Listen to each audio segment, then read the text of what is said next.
이제 계약의 종류란 파트인데 어려운 파트가 아니어도 단다시 문제가 총론 5문제 중에 꼭 2문제가 나오는데 한두 문제가 이렇게 별거 아닌데 이렇게 이런 파트에 나와요.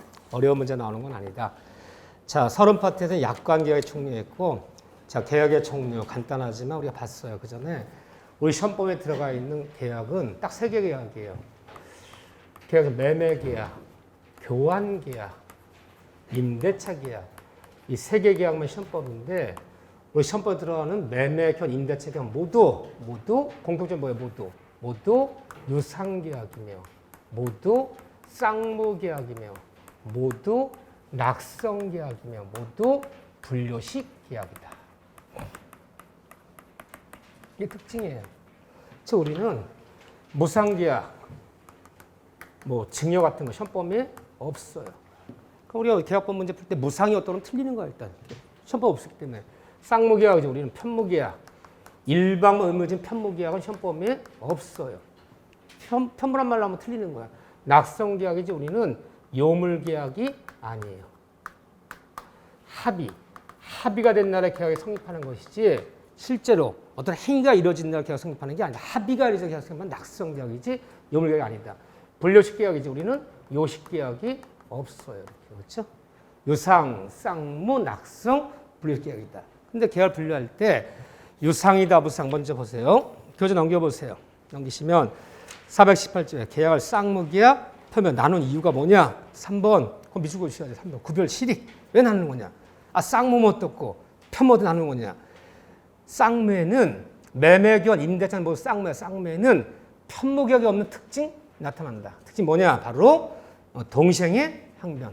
이 동시항변권 같이 이행하자. 동시항변권. 우영, 부단. 미치고 쳐야죠. 이거는 어디의 특징이다? 쌍무의 특징이지. 편무계약에서는 동시항변권, 우영부가 발생하지 않는다.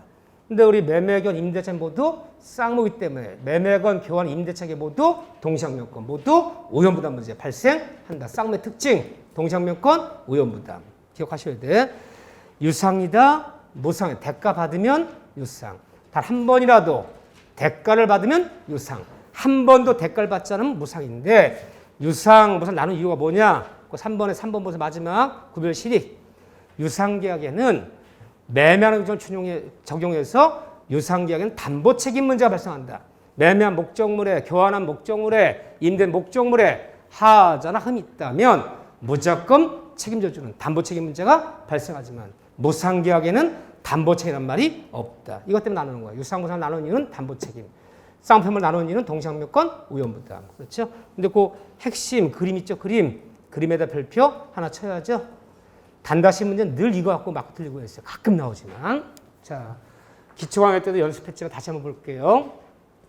그림을 볼 줄 알아야 돼요. 일단 계약을 분류할 때 남에게 뭔가 뭘 주지만 이에 상응하는 대가를 한 번만 대가를 한 번 받으면 유상. 단 한 번도 대가를 요구하지 않으면 무상. 무상. 그런데 무상계약은 무상 모두 이꼴, 무상 모두 편무다. 무상계약이나 쌍무는 없어요. 일단 무상 모두 편무다. 계약의 체결 후에 서로 쌍방이 의무를 모든 쌍무계약은 모두 유상이에요. 쌍무며 무상계약은 없어요. 하지만 유상계약은 많지는 않지만 유상계약에는 일방 의무를 지는 편무계약도 있을 수 있다 없다? 있다. 우리 시험법은 아니지만 유상이며 편무계약은 현상광고계약이라 불러요. 현상광고계약은 유상이며 편무예요. 이게 뭔지 설명 안 드릴게요. 이 그림이에요. 근데 그 인간들을 언제 만날까 우리가? 10월 29일 9시에 간접적으로 만나. 간접적으로. 그 인간들이 이 그림을 맨날 물어요. 단다시 문제. 자, 시험 문제가 무상계약은 대가받지 무상계약은 무상은 곧 이꼴 무상계약은 곧 편무계약이다. 무상계약은 곧 편무계약이다. 무상은 모두 편무계약이다. 맞는 지문, 틀린 지문. 무상계약은 곧 이꼴 곧 편무다. 틀려? 맞잖아요. 무상계약이며 쌍무는 없잖아요. 이게 맞는 지문이에요. 그런데 같은 말을 들어도 계약이 체결된 후에 일방만 의무지는 일방만의 의무지는 편무계약은 곧 있고 곧 무상이다. 편무계약은 곧 무상이다. 맞는 지문, 틀린 지문. 그건 틀렸잖아요. 편매는 뭐도 있을 수 있어? 유상도 있을 수 있잖아. 응? 자, 계약의 철들 후에 쌍바 의무지 쌍무계약은 모두 이꼴 곧 쌍무는 곧 유상이다. 쌍무계약은 곧 유상계약이다. 맞는 지문, 틀린 지문. 맞는 지문. 쌍무면 무상이 있어 없어요? 없잖아. 그런데 대가받는 유상계약은 곧 이꼴 곧 쌍무계약이다. 유상은 곧 쌍무계약이다. 맞아요? 틀려요? 유상이 뭐도 있을 수 있어요? 편무도 있을 수 있잖아요. 이거 은근히 헷갈리는 지문인데 안 헷갈리는 지문이다. 헷갈려. 뭘 생각해야 돼? 그림. 저 그림이 안 떠오르면 그 말이 그 말 같아 어떤 때는. 근데 요거를 서너 번 단다시 문제 물었어. 각종 기출문제집에 가장 많이 나오는 단다시 문제 이 지문이야. 이 지문. 해결됐다, 해결 안 됐다. 절대 대답 안 해. 응? 선생 너 곤란해라 아주 그냥. 응? 아주 협조 안 해요. 이분들 협조 안 하는 분들이야. 응? 자, 계약의 성립 볼까요? 나머지 한번 읽어보시고. 계약 성립에서는 뭐 기초 한번 봤지만 청약, 승낙 여기 아무것도 아니야. 아무것도 아니야. 반드시 한 문제 나와. 단 한 번도 청약, 승낙 문제가 빠져본 적은 없어요. 자, 청약, 승낙. 자, 계약의 성립. 계약이 성립이 돼야지만이 일단 계약이 유효인지를 따지러 가는 거고 계약이 성립이 돼야지만이 무슨 뭐 채권채무 발생 권리가 발생하는 거예요. 근데 계약 성립에는 세 가지가 있다. 첫째, 쌍방간의 합의. 합의가 이루어지면 계약은 어떻게 된다? 성립하는 거다. 또 하나의 계약 성립은 좀 독특한 경우지만 법률 규정에 따라서 이런 독특한 경우지만 533제 교차 청약에 의한 계약의 성립. 533제. 이건 법률 규정에 따른 계약 성립이에요. 또 하나의 계약 성립에는 실현에 따른 계약의 성립. 532조. 이런 것들은 근데 법률 규정에 따른 계약의 성립이 되는 특수한 경우예요. 이 세 가지가 있는데 다 보겠지만 먼저 합의가 이루어지면 계약 성립하는데 합의는 반드시 어떻게 이루어진다? 순서가 있는 거. 합의가 이루어진다면 먼저 청약.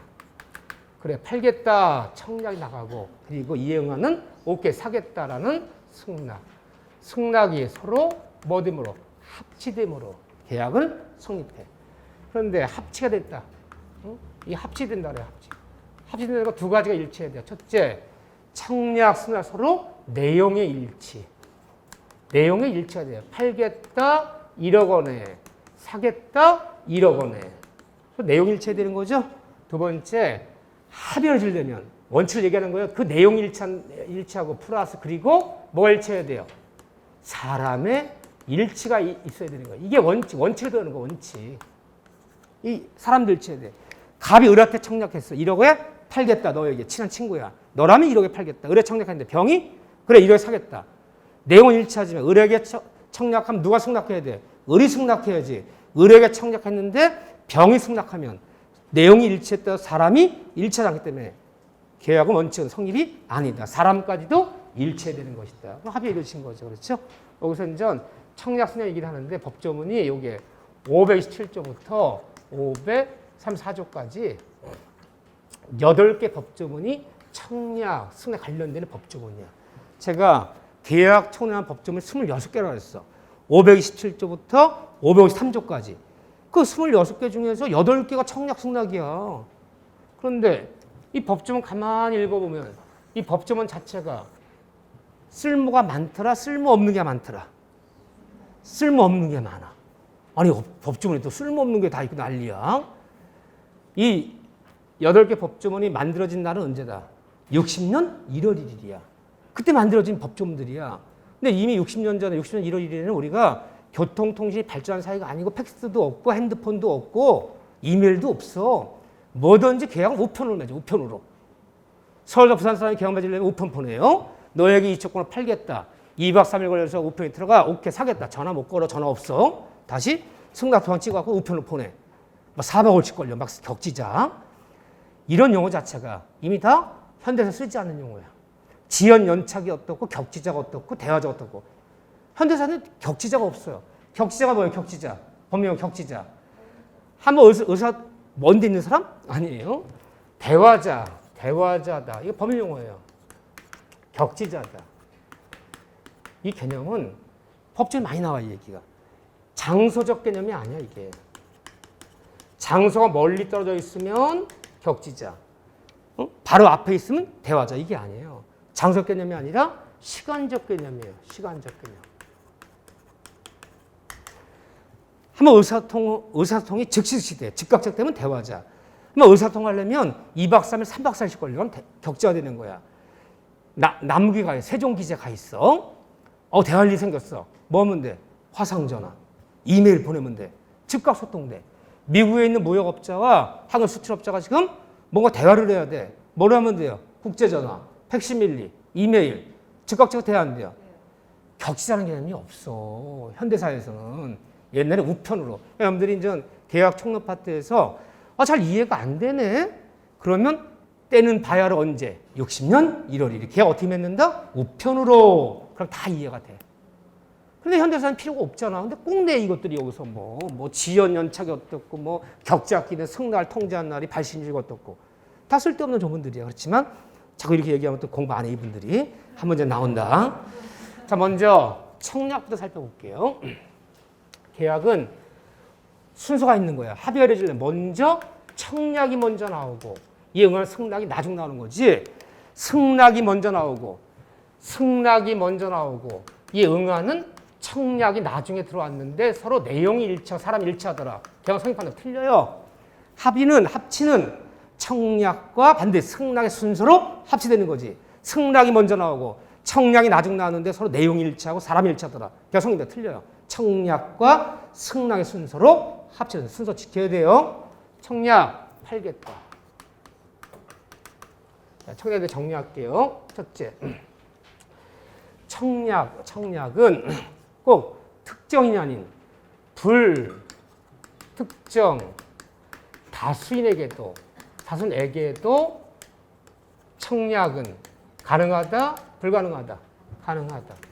상대방이 특정인이 아닌 불특정 다수인에게도 청약할 수 있다. 그런데 청약자는 누가 불특정 다수인도 관계없어. 누가? 청약받는 상대방은 특정인이 아니라 불여 다수인이어도 관계없다. 하지만 청약하는 청약자는요. 팔겠다 청약자는 특정인이어야지. 청약자는 불특정 다수인이어도 관계없다. 맞아요? 틀려요? 눈치 많이 들었어. 이거 뭔가 좀 수상해, 이거는. 조심하셔야 돼. 청약하는 사람은 꼭 특정인이어야 되는 거야. 불특정 다수인이 청약한다는 말은 없어요. 불특정 다수인이 청약하면 상대방은 누구한테 승낙하라는 거야? 불특정 다수인에게 승낙하라는 거잖아요. 근데 승낙은 누구한테만 가능하다? 특정인에게만. 청약받는 상대방은 특정인이 아니라 불특정 다수인이어도 모방하나. 청약하는 사람은, 청약자는 언제나 특정인이어야지. 불특정 다수인이 청약자 된다는 말은 있을 수가 없는 얘기예요. 상대방은 불특정 다수인이어도 관계없어. 청약하는 사람은 꼭 뭐다? 특정인이어야지. 불특정 다수인이 청약자 된다는 말은 없어요. 두 번째, 청약은 명확하고 확정적 의사표시다. 이거 포인트야. 이따 다 체크해 드릴게요. 청약은 이론적인 거 보는 거야. 여러분들의 그 사회생활을 보는 게 아니라 이론적인 것 같은 보는 거야. 청약은 이에 응하는 승낙만 들어오면, 승낙이 들어왔는데 내용이 일치하고 사람만 일치하면 곧바로 계약은 성립되는 거야. 자, 청약했는데 승낙이 들어왔어. 오케이. 그래, 1억 원에 그 조건에 내가 사겠다. 근데 갑자기 안 팝니다. 저 계약 거절합니다. 권리가 있어 없어요? 청약자는요? 없어요. 청약자는 예언의 승낙만 들어오면 곧바로 그냥 성립하는 거지. 다시 청약자가 다시 계약 맺겠다 안 맺겠다 다시 선택할 권한이 없어요. 그럼 화살표 두 개면 청약, 이게 청약이라면 명확 확정적이기 때문에 예언의 승낙만 들어오면 곧바로 계약을 성립하는 거지. 다시 청약자가 다시 선택할 권한이 있다 없다? 없다. 그런데 이게 이제 구별 개념이에요. 저는 여기서 하나만 고르라면 요즘 시험 문제가 출제 대제가 다 정해져 있어. 요게 제일 중요해요. 하나 보자면 요즘은 사실상 쓸만한 거. 청약과 구별되는 게 뭐냐면요. 청약의 유인이라는 게 있어요. 청약 유인. 청약 유인은 청약이 아니다. 청약과 다른 개념이다. 뭐 유인이냐?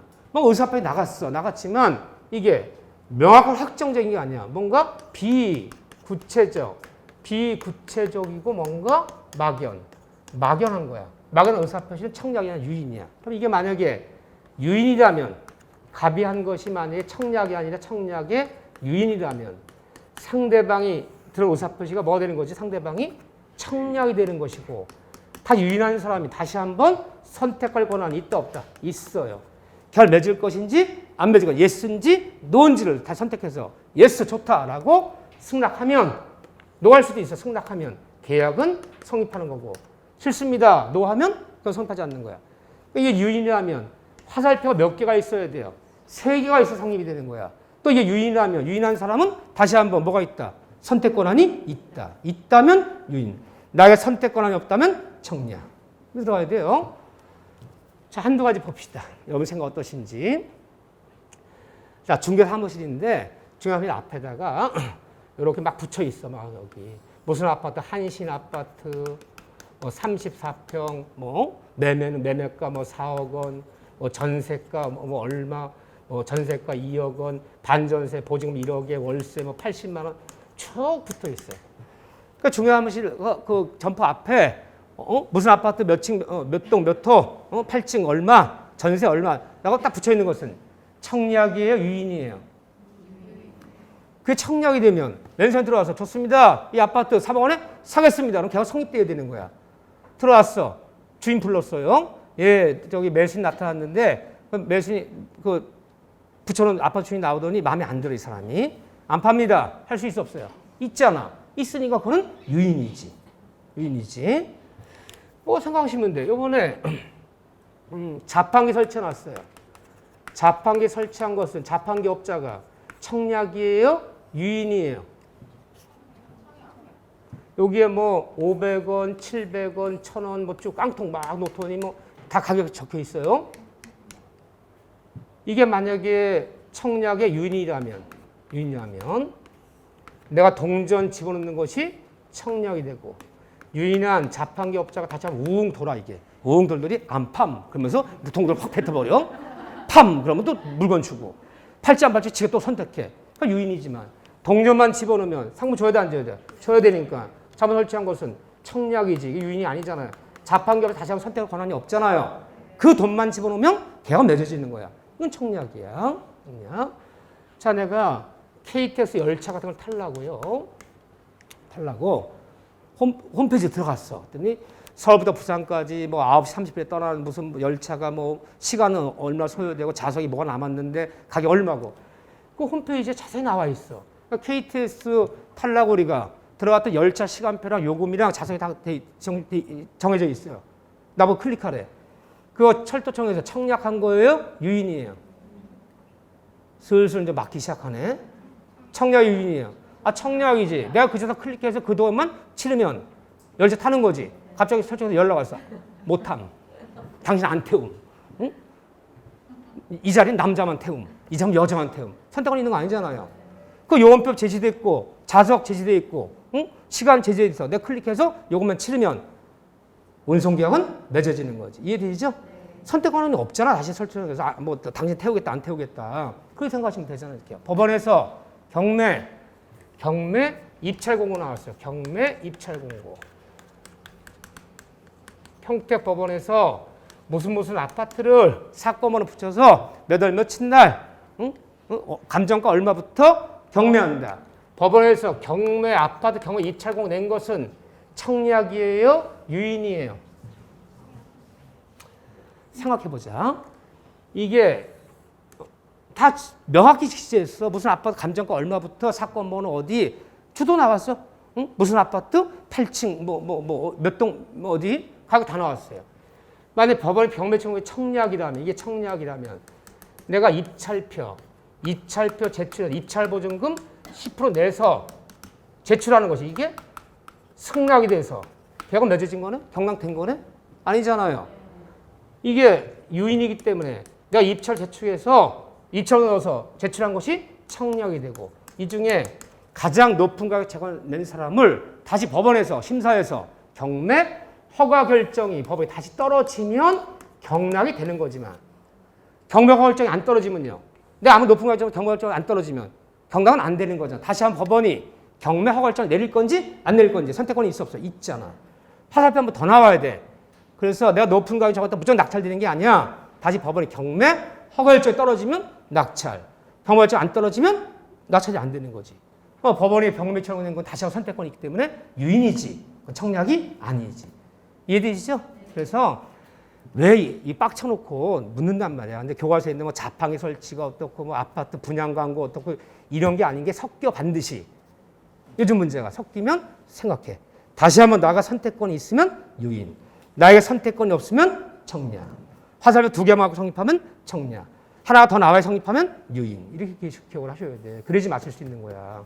이게 제일 중요해요. 자, 세 번째는 청약할 때 청약자가 누구냐를 청약할 때 팔게 청약 누구냐를 밝혀야 돼요? 밝히지 않아도 돼요? 밝힐 필요가 있다? 밝혀야 된다? 밝힐 필요가 있다? 없다? 필요가 없다. 자판기 설치한 사람 이름이 누군지 거기다 적어놓을 필요 없고 정찰벽 붙여놔서 물건 판매할 때 물건 받는 사람이 누군지 판매하는 사람이 누군지 이름 적을 필요 없어요. 청약자 누군지를 밝힐 필요도 없어요.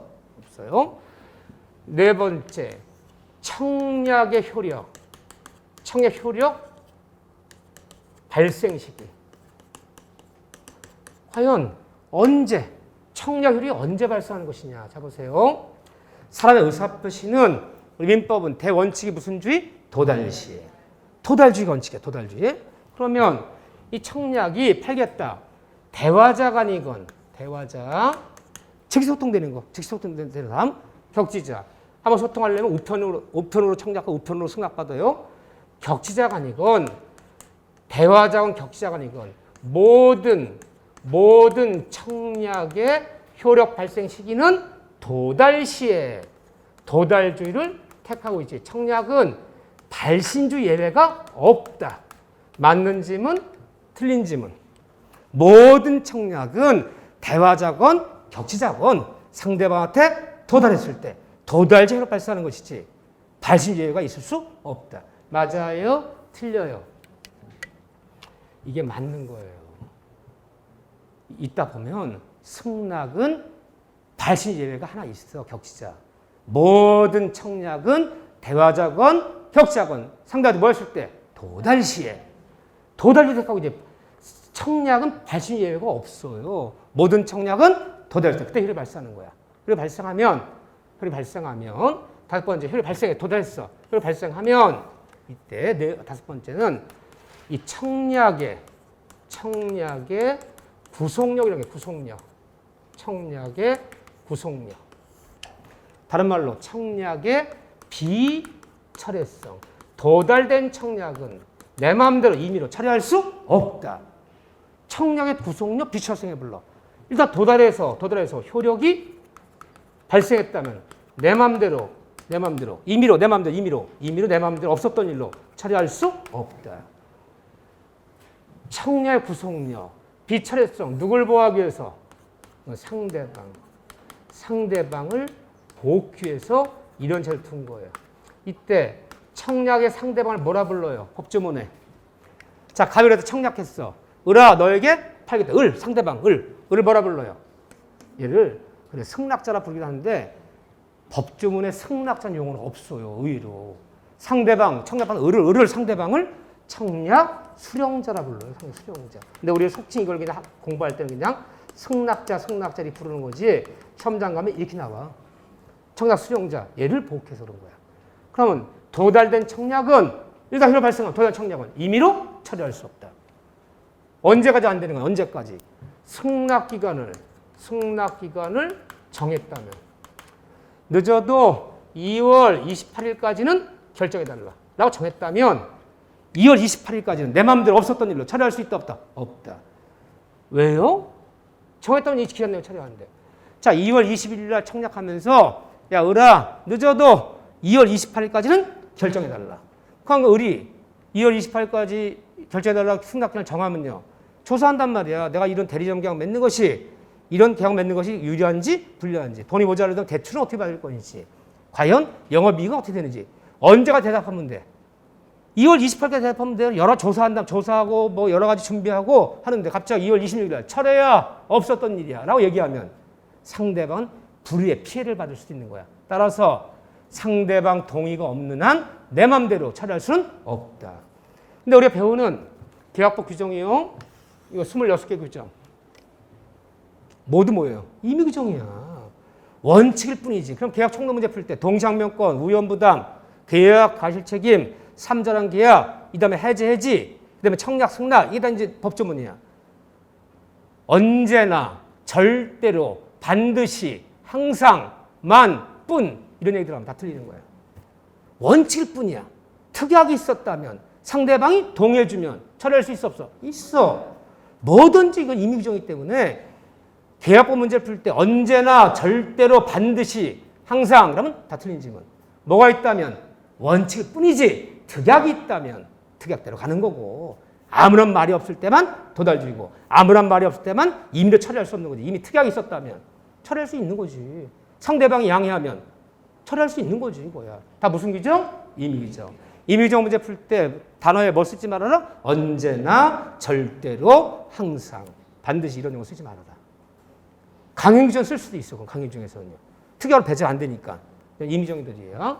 원칙뿐이야. 상대방이 양해하면 처리할 수 있지 그거야. 처리할 수는 없다. 승낙기간을 언제가 승낙기간을 정하지 않았어. 정하지 않았다면 언제까지는?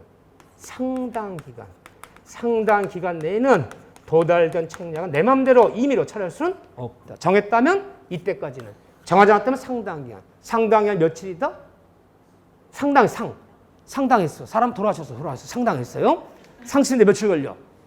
3일장, 5일장. 보통 민법에서 상당기간 한 3일에서 5일 정도, 2, 3일 정도.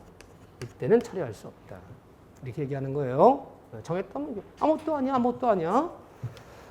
아무것도 아니야 나오고 난리야. 자, 이런 얘기들이 쭉 나와 있는데 이제 하나 볼 거예요. 가면서.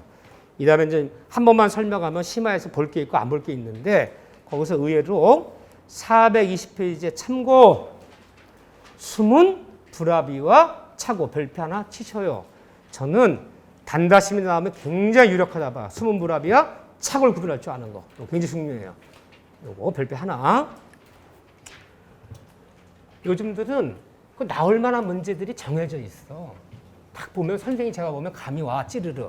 요즘 출제 경향 자체가 뭘 외워서 되고 뭐 요령 부려서 여기 요 말이 있으면 요 동그라미 쳐라 요 말이 있으면 틀리는 거다 요 말이 있으면 맞는 거다. 그래갖고는 육시 언저리가 간당간당해. 응? 어디를 들으면 스토리가 있어야 돼. 스토리 이야기가 있어야 돼. 그 이야기가 있는 바탕에서 이게 이제 기억이 되기 시작해야지 아는 거지. 요령으로 뭐 이렇게 뭐 밑줄 갖고 요 단어 나오면 맞다 요 단어 앞자 따다 막 땄어. 아까 막 축개통신고 난 따는 거 싫어해. 따는 거 싫어하는 거 축개통신고한테 다 설명해 줬잖아. 그거 무슨 소리인지. 그럼 민법은 앞자 따서 뭐 두 문자 따서 외워서 되는 것도 아니고 문장이 이렇게 쭉 나왔는데 요 단어 나오면 요거는 맞는 거다. 요 단어 요거는 틀리는 거다. 이래갖고는 6점 언저리는 돼. 그렇지만 우리 6점 맞으면 붙어 떨어져요. 6점 맞으면. 떨어진다 봐야 돼. 응? 둘 다 6점 맞기가 어려워. 그러니까 하나는 반드시 7점 정도 맞는다라 생각해야 돼. 그래야지 내가 시험장 가서 떨려서 실수해서 하나 틀렸고 있다를 없다를 읽었어. 미쳤나 봐. 긴장하고 그런 일이 생겨. 있다 없다를 막 읽기도 해. 뭐 틀려고. 응? 시간 모자라서 한 문제 못 풀었고 2번인데 갑자기 마음먹어 3번으로 바꿨더니 틀렸고 이래도 붙어야 될 거 아니야. 실수를 하기 때문에 우리 실력은 7점대 들어가야 돼. 그래야지 6점 맞는 거야. 모의고사 볼 때 6점 맞으면 시험장은 6점 못 맞아. 응? 실수를 하기 때문에 시험장은 긴장된 상태이기 때문에 그래서 우리는 7점. 7점대 들어가려면 그래도 이해한 바탕에 깔려야 돼. 이야기가 밑에 깔려 있어야지 요령 많고 조금은 요약집만 갖고 반복한다고 해서 7점대 들어가지를 못해요. 제 목표는 7점대 여러분들. 자, 봅시다.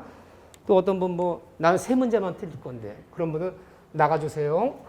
가서 혼자 공부하세요. 연구하셔. 절대평가에서 3개 틀렸다, 4개 틀렸다는 의미가 없어.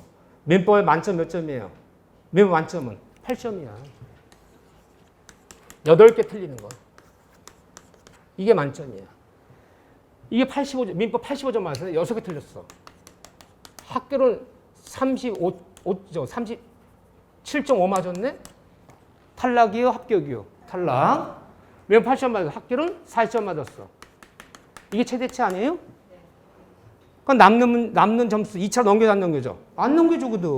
2차 과목이 4과목이니까 하나가 잘 맞으면 9점 맞으면 중요합법이 9점 맞으면 다 나눠줘. 막 중요합법 하나 잘 봐갖고 공법에 15점 밀어주고 공시법에 10점 밀어주고 세법에 밀어주고 이 밀어줄 수 있지만 민법 2개 학교는 민법 둘 다 밀어줄 거 없어. 각계 약진해. 둘 다 어려워. 각계 약진해. 뭘 밀어줘 자실 게 없어. 근데 2차 과목 원래 중요합법이 좀 약간 득점이 가능하니까 공법이나 공시세법은 보장이 안 되잖아. 득점이. 그리고 죽기 전에 중요합법을 열심히 해서 고점을 맞아놔야 돼. 쫙 나눠주는 거야. 나눠줄 거. 민법 1차는 나눠줄 거 없어. 니 거나 해. 니 거나 서로들.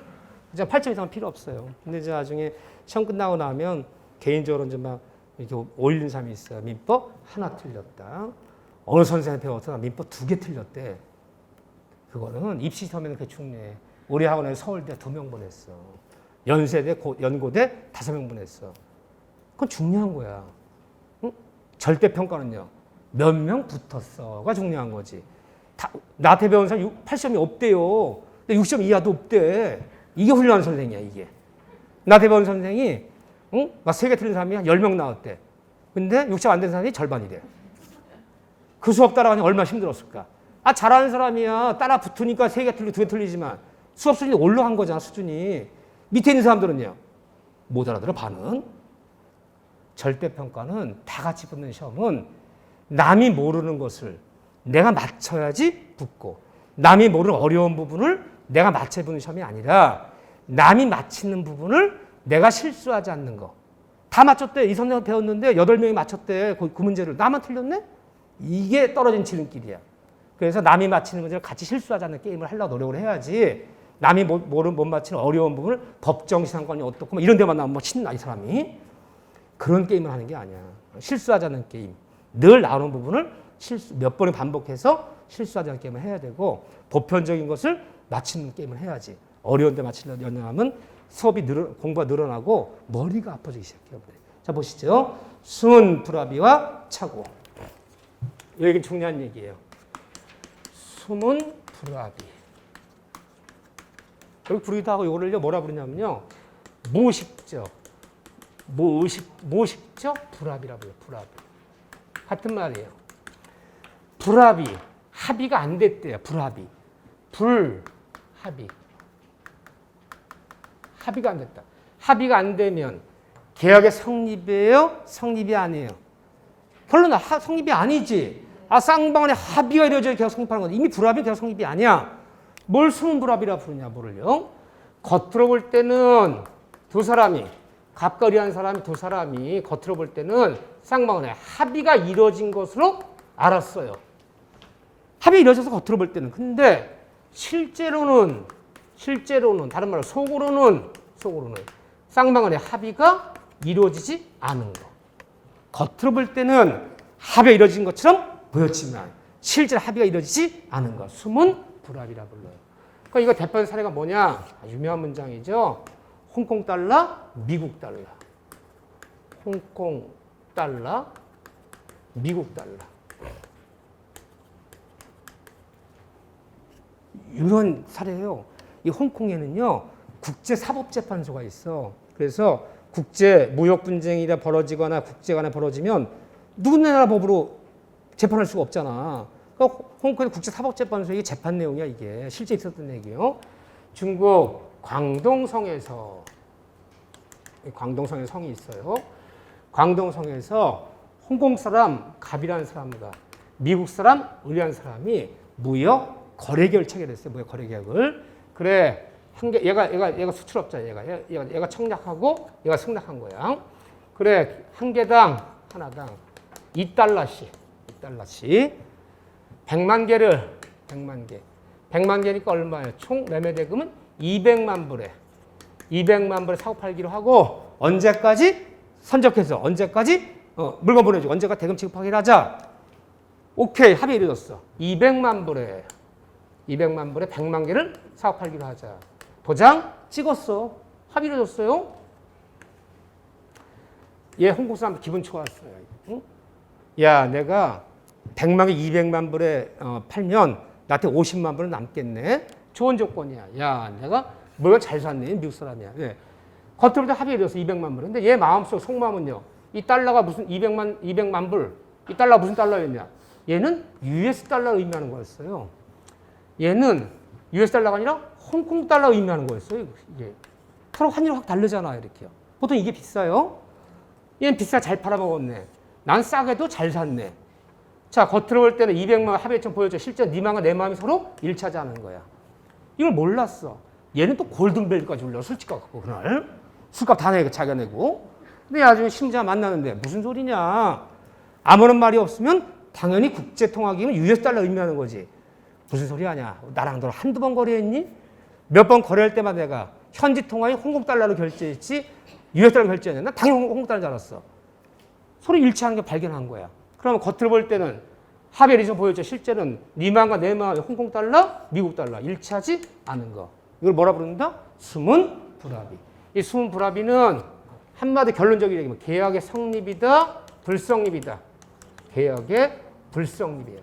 성립이 안 된 계약이야.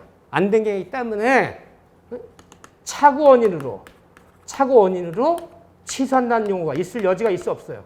없는 거야. 취소는 뭐예요? 취소는 일단 성립이 되어서 두 번째 일단 유효해야지 취소하는 거지. 성립도 안 된 계약을 취소한다는 있을 여지도 없는 거잖아. 그럼 여러분들이 문장 딱 읽어보고 아 이게 숨은 불합의라면 불성립 이 단어를 골라야 되고 착오라 그러면 취소를 골라야 되는 거야. 그런데 취소와 달라. 이게 착오가 달라요. 이게 착오라 그러면요. 이게 착오의 문제라면 일단 계약은 성립하고 일단 이 계약은 유효하고 다만 착오를 함축해서 중요에 해당된 착오 입증해서 뭐 할 수 있어요? 취소할 수 있을 뿐이다. 이 단어를 골라야 되는 거야. 그러면 착오와 숨은 불합의를 어떻게 구분해야 돼? 이 착오 문제라면 이 단어가 맞는 거고 숨은 불합의라면 이 단어가 맞는 거고 어떻게 구분해야 돼요? 등장인물이 몇 명이야 지금? 2명이야. 홍콩 달러, 미국 달러. 자, 갑과 을이 계약 맺었어. 200만 불에. 근데 얘 마음은 US 달러. 얘 마음은 홍콩 달러였어. 200만 불에. 네 마음과 내 마음이 서로 일치하지 않아. 2명이 다 문제되는 거야. 2명이 다 같이 문제되는 거야. 내 마음은 US 달러. 내 마음은 홍콩 달러. 2명 모두가 문제되는 거야. 그럼 이건 뭐예요? 숨은 불합의. 계약은 불성립. 응? 이 국제사법 판례가 등장하면 2명이 등장해. 2명이 등장해요. 2명이 계약 맺었는데 한쪽 사람인데 의사와 나는 홍콩 달러랑 US 달러가 다 같은 달러인 줄 알았어. 환율이. 같은 건 줄 알고요. 아, US 달러, 홍콩 달러인지 다 같은 환율인 줄 알았어. 그래서 자기는 같은 마음을 가지고 좋습니다. US 달러 200만 불에 돈 찍었어. 즉 내 마음과 내 표시가 잘 몰라 일치하지 않았어. 그렇죠? 내 마음은 US 달러를 의미했는데 같은 건가 보다. 홍콩 달러 돈 찍어버렸어. 내 표시는 홍콩 달러. 내 표시가 무의식적으로 일치하지 않았어. 일치하지 않았어요. 한쪽 사람은 아무 문제가 없어. 그럼 등장 2명 중에 한쪽만 내 마음과 내 표시가 일치하지 않았다면 둘 중에 한 명만 문제되는 거예요. 이건 뭐예요? 착오. 이 계약은 일단 성립되고 일단 이 계약은 유효한 거야. 다만 얘가 착오원인도 취소할 수 있거든요. 취소 안 하면 계속 유효한 거야. 즉 등장이 2명이 등장하는데 2명이 다 같이 문제되면 둘 다 문제되면 숨불합의. 불성. 둘 중에 한 명만 문제되면 착오. 이렇게 구분하셔야 돼. 이렇게. 그래야지 정확한 거예요. 이게 차이점. 이거 당연히 봐주시고. 자, 나머지 여기 다 읽어보지. 특히 그 중에 3번 청약, 오른쪽 페이지 보세요. 청약의 유인과 구별, 동그라미 별표 하나, 별표 하나 특히나 좀 주의하시고 밑에 판례까지 개념을 잡으셔야 돼. 넘기시면 뭐 청약의 구속력 이런 말 쭉 나온 거 읽어보시고 그 다음에 423쪽에 판례 423쪽에 판례 있어요. 판례. 근로계약의 합의해지. 판례 자체를 지우세요. 우리 근로계약 시험범위 아니야. 시험범위 아니기 때문에 판례를 물어도 이거 물을 일 없어. 근로계약 고용계약 시험범위가 아니잖아. 아닌 걸 판례를 소개를 뭐로 해요 이거를. 근로계약 물을 일이 뭐가 있다. 시험범위 바뀐대. 읽지도 마시고 이어서 승낙, 청약, 승낙. 그러니까 청약 배운 거에서 가장 인상적인 게 뭐예요? 숨은 불합, 홍콩달러, 미국달러, 계약의 불성립. 두 명이 서로 일치하지 않는 거. 응? 차구와 구별할 줄 아는 거. 이거 하나. 문제 볼 줄 알아야 되고. 청약과 청유인을 구분할 줄 아는 거. 개념을 잡는 거. 그거 두 가지가 중요했어요. 자, 세 번째는 승낙 얘기 볼까요? 승낙. 청약이다. 승낙이다. 오케이. 사겠다. 승낙. 승낙은 특정인에게만 가능하지. 불특정 다수인에게 승낙한다는 말은 없다. 승낙은 누구한테만 가능한 거야? 청약자한테만 승낙하는 거지. 불다수인에게 승낙한다는 말은 없어. 오로지 청약자에게만 가능한 거야. 두 번째, 승낙은 이렇게 얘기해요. 승낙자는 청약 수령자, 얘가 청약 수령자야. 청약 수령자는 해답 의무가 없다. 해답 의무가 없다. 이게 편하기도 청약 수령자는 청약자, 용어 쓸 때 청약자 의사에 구속되지 않는다. 이렇게 편하는 거야. 자 보세요. 집에 들어왔던 청약사가 있어. 뭐로? 우편으로. 이러이러한 조건으로 당신의 이 물건을 판매하겠다. 판매할 건데 3일 안에 이 청을 받는 3일 안에 연락이 없으면 사는 것으로 보겠다. 3일 안에 연락이 없으면 이 계약은 맺은 것으로 보겠다. 라고 이래. 3일이래. 산다 안 산다를 3일 안에 연락할 의무가 있어 없어요? 없어요. 연락 안 했어. 연락 안 했으면 그 계약은 성립한 거예요? 성립 안 된 거예요? 안 된 거지. 청약자가 무슨 말을 하든 청약 의사가 구속되지 않고 청약 3일 안에 연락달라. 연락할 의무가 없어요. 해답 의무가 없다. 그 계약은 다 연락 안 해서 성립이 안 된 거죠. 이렇게요. 세 번째, 승낙의 효력 발생 시기와 이꼴 승낙 효력 발생 시기와 계약의 성립 시기는 요것은 일치한다. 승낙의 효력 발생 시기와 계약의 성립 시기는 일치한다. 맞는 지문, 틀린 지문. 동그라미 쳐놔도 대답은 안 해. 아주 고집들은 세 아주 그냥. 맞는 지문이에요. 승낙 효력 발생 시기가 이꼴 계약 성립 시기는 일치하는 거야. 승낙도 도달주를 택했다면 청약자한테 승낙이 도달한 날에 효력이 발생, 그때가 계약 성립 시기고, 승낙이 예외적으로 발신을 택했다면 승낙을 발했을 때, 발신할 때 그때가 효력 발생 시기고, 그때가 계약 성립 시기고, 승낙이 발신을 택했다면 언제 계약 성립한다? 발신 시에. 승낙도 도달을 택했다면 언제 계약 성립한다? 도달 시에. 일치하잖아. 맞는 지문이야 이게. 이렇게 표현하는 게요. 그래서 난다. 자, 나머지는 뭐 승낙 적격이라는 것이 있죠. 승낙 적격. 아무것도 아니야. 그냥 한 번씩 읽어보라도 되는데 여러분들 읽어보라 안 읽어볼 것 같아서 같이 하는 거야 지금. 승낙 적격이요. 언제 승낙이 되냐. 이게 청약이면 이에 응하는 승낙만 들어오면 곧바로 계약은 성립하는데 적격이라는 게 있는 거야. 이때 들어와야지 계약 성립하는 거야. 계약 성립이 되려면. 첫째, 언제 들어와야 돼요? 정해진 승낙 기간 내에 들어와 줘야지. 자 보세요. 너에게 이 조건으로 팔겠다. 늦어도 2월 25일까지는 결정해달라. 그러니까 2월 25일까지 산다라는 의사가 2월 25일까지 도달돼야 되는 건데 승낙기간을 지나서 2월 20일까지 대파했는데 2월 26일 날 들어왔어. 승낙기간을 지나 도달된 승낙은 승낙 효력이 없어요. 승낙 효력이 없기 때문에 계약 성립하지 않고, 다만 승낙기간을 지나 도착한 승낙도 청약자 입장에서 새로운 청약을 봐서 이제라도 다시 승낙하면 계약 성립할 여지는 남기는 거지만 정해진 기간 내에 들어와야지만이 승낙이 되는 거고, 정해진 기간 내에 도달이 돼야지만이 계약 성립하는 거죠. 승낙기간을 지나, 그렇죠? 또 승낙이 되려면요, 청약의 변경을 가하거나 또는 조건을 붙인 승낙은 승낙 효력이 있는 거 없는 거예요. 팔겠다 1억 원에, 오케이 사겠다 9천만 원에. 청약의 변경과 승낙하면 이게 승낙 효력이 있어 없어요? 승낙 효력이 있다는 얘기는 이걸 계약 성립이라는 뜻이야. 승낙 효력이 없다는 얘기는 계약 성립이 안 됐다는 뜻이야. 승낙 효력이 있어 없어요? 없잖아. 청약 조건을 변경한 승낙은 승낙 효력은 없고 계약 성립하지 않는 거고, 다만 청약자 이를 새로운 청약을 받아서 그래 9천만 원 나고 승낙하면 계약의 성립할 여지는 남기는 거지만 그 자체만 갖고는 계약 성립이 아니다.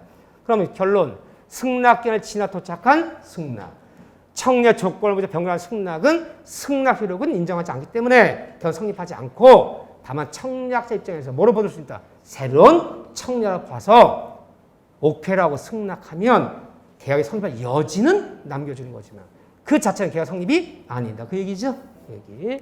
아무것도 아니지만 세 단어만 추리하면 돼. 그러면 그런 얘기들. 그래서 법조문들 넘기시면 530조, 그 다음에 호 하나 넘기시면 528조, 528조. 별표 하나만 치세요. 나는 정말 이거 가르치기 싫어. 자, 봅시다. 읽어드릴게요. 그렇지만 가끔 나와요. 그 얘기가 다시 한번 나온 것이 사례 문제, 오른쪽 사례 문제. 오늘 사례 예를 들어주고 있죠? 이거 가끔 나와, 가끔. 자, 한 번만 하면 돼. 두 번도 안 할 거야, 이거. 시험 보러 갈 때까지. 528조. 법조문에 별표 하나 쳤는데, 승낙기간을 정한 청약. 자, 1항에 승낙기간을 정한 계약의 청약은 청약자가 그 정한 기간 내에, 그 기간 내 2월 25일까지는 대답해달라면 2월 25일까지 승낙의 통지를 받지 못한 때는 효력을 잃는다. 그때까지는 도달돼줘야 되는 거야. 그래서 계약을 성립하는 거죠. 맞아. 두 번째, 528조 2항을 잘 봐보세요. 이거를 사례 문제를 낸 거야. 지금 오른쪽 사례가. 승낙의 통지가 전항의 기간 후에, 정의 승낙기간이 지난 후에 도달된 경우에 보통 기간 내에 도달할 수 있는 발송인 때에는 청약자는 지체 없이 상대방에게 그 연착 통지를 해야 한다. 만약에 지연 연착을 통지하자면 통지를, 그러나 도달 전에 연착을 지연 통지할 때 그러하지 않냐는데, 다만 사망 보세요. 청약자 만일 이런 경우 아니라면 통지를 하지 아니한 때는 승낙 통지는 연착되지 아니한 거로 본다. 연착되지 아니한 거로 본다. 옆에다가 여기 써놓으세요. 통지하지 않으면 연착 아니 봐서 계약은 성립한다.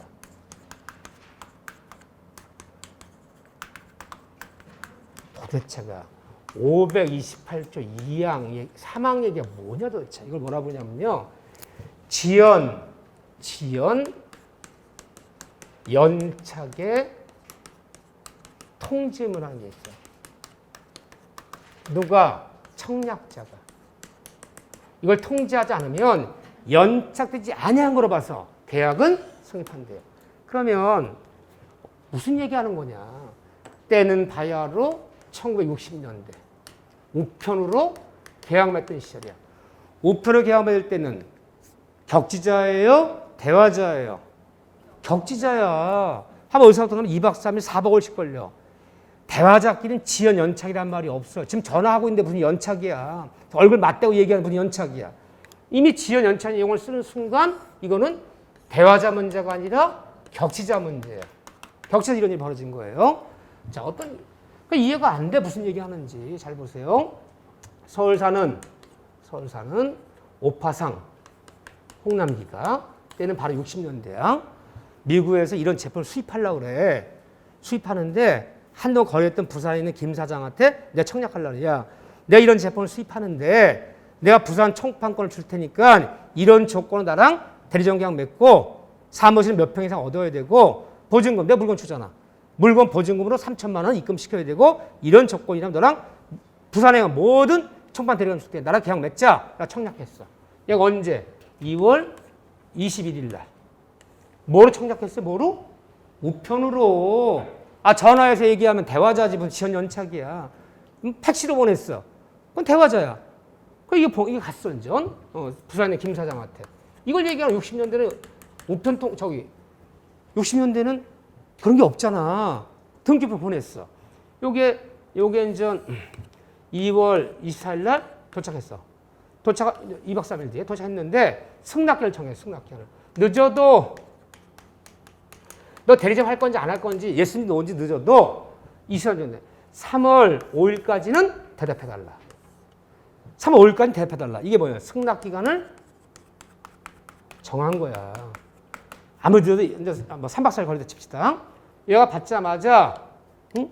알아봤어. 이건 다이어트 제품이, 여성들 다이어트 제품이 인기가 있는가? 제 친구 오파상 하는 애가 있는데 할 게 없으면 다이어트 제품 수입하더라고. 정할 게 없어. 그럼 손해는 안 본대. 안 먹으면 되지 않나? 안 먹으면?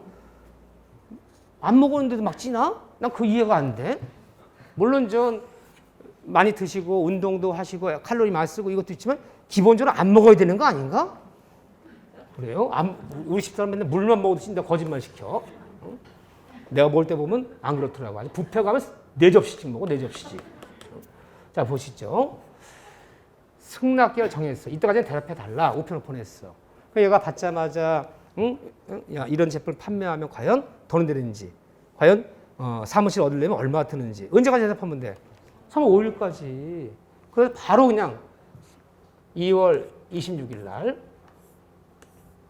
전화가 왔어요. 그래, 내 그 조건으로 내가 대리점에 맺을게. 이러면 아니야. 이게 깨지는 거야. 꼭 뭐로 해야 돼? 우편으로. 전화하면 큰일 나요. 우편으로. 오케이. 그 조건에 내가 대리점에 맺겠다. 보냈어요. 보내면 이게 늦어도 3박 4일, 2박 3일 들어가야 되는데 어떤 연유로 이게 지연되고 연착된 거야. 이거 보냈는데. 보낸 날은 2월 26일이야. 근데 우체국에서 이게 지연되고 이게 연착된 거야. 서로 중간에 전화 통화하면 안 돼. 팩시 없어. 전화 없어. 이메일 없어요.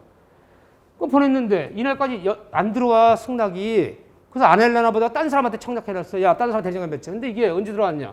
3월 7일 들어온 거야. 오케이. 얘가 보내는 것은 26일인데 3월 7일 들어왔어요.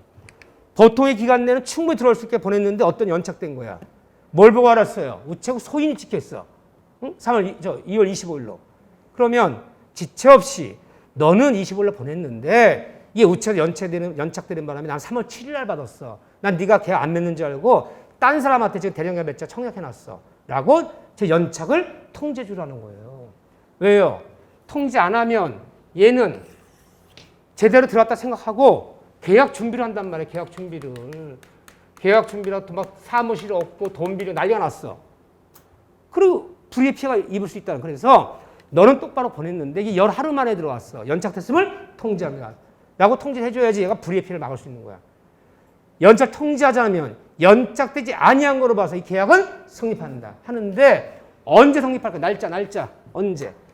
지연 연착은 필연적으로 격지자 문제야. 대화자끼리 연착이 없어. 격자끼리는 거기 있네요. 법조문 여기 보세요. 425페이지. 425쪽에 그 531조. 격지자 간의 계약의 성립 시기. 시간이 오래 걸리는 격자끼리는 너무 시간이 오래 걸리니까 계약 성립 시기는 격자 간에는 계약은 승낙을 뭐 했을 때 발신한 날에. 승낙이 도달한 날이 아니라 발신만 시켜도 성립하자. 시점을 좀 당겨주자. 너무 시간이 오래 걸리니까 격자끼리는 청약이 발신주의가 아니라 승낙은 뭐 했을 때? 승낙은 발했을 때. 발신만 시켜도 계약은 성립한다. 그러면 지연 연착이라는 말은 필연적으로 대화자 문제예요? 격지자 문제예요? 격지자 문제야. 연착 통지하자면 언제 계약 성립해요? 상대방이 뭐 할 때? 승낙을 뭐 하는 날에? 발신하는 날에. 날짜를 보면요. 언제? 2월 26일 날. 이날 계약은 성립한다. 필연적으로 이 문제가 결합된 거예요. 그래서 상대방 발신한 날을 찾아내야 되는 거야. 연착 통지하자면 불이익 피해를 입을 수 있기 때문에 연착되지 아니한 거라고 계약을 성립하는데 시점은 상대방이 바란 날에 발신한 날. 여기서 말하면 2월 26일 날 계약은 성립한다. 이 얘기죠? 맨날 이 날짜 찾아내야 돼. 너무 쉬워. 근데 나는 528조, 530 다 반대야. 이런 일 없어. 현대사회에서는 중개 업무 이렇게 안 봐. 응? 중개 업무 올 때 막 우편으로 보내. 막 그냥 맺을 거니 안 맺을 거니. 보냈는데 막 연착됐대. 요즘 누가 이렇게 양말쓰면 다 대화자지. 그렇죠. 그렇지만 어쨌든 청진하고 가끔 물어. 아무것도 아니야. 그러니까 지금까지 얘기한 모든 것들이 어디냐. 426쪽에 핵심에 있어요. 그 별표 하나 쳐놓으세요. 요거만 정리할 줄 알면 돼요. 요거만. 3월 1일 날 뵐게요. 자, 오늘 수고하셨습니다.